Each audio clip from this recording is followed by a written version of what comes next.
We have to be skill specific training and developments. ব্যক্তি স্বার্থে বাংলাদেশের কিছু লোক বিদেশি বিনিয়োগকারীদের নিরুৎসাহিত করে বলে মন্তব্য করেছেন সৌদি রাষ্ট্রদূত।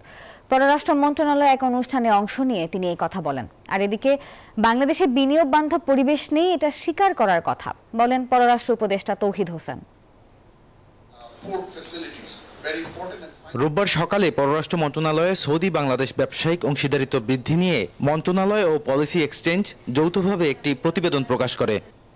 অনুষ্ঠানে বিশেষ অতিথির বক্তব্যে সৌদি রাষ্ট্রদূত অভিযোগ করেন, পৃথিবীর বৃহত্তম তেল কোম্পানি আরামকো বাংলাদেশে কয়েকবার বিনিয়োগের চেষ্টা করলেও তাকে স্বাগত জানানো হয়নি। Saudi Bangladeshi relationship is a multi-dimensional relationship.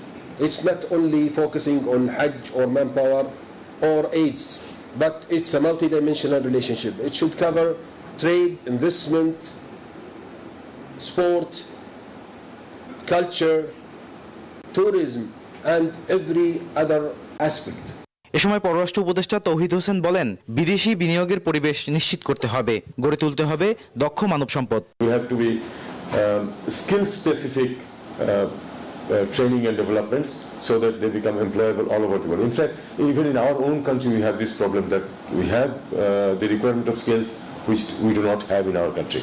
অন্যদিকে গত সরকার দেশের স্বার্থকে উপেক্ষা করে দক্ষিণ কোরিয়ার স্যামসাং ও সৌদির আরামকোর মতো বড় কোম্পানিকে বিমানবন্দর থেকেই তাড়িয়ে দিয়েছিল বলে অভিযোগ করেন অর্থ উপদেষ্টা।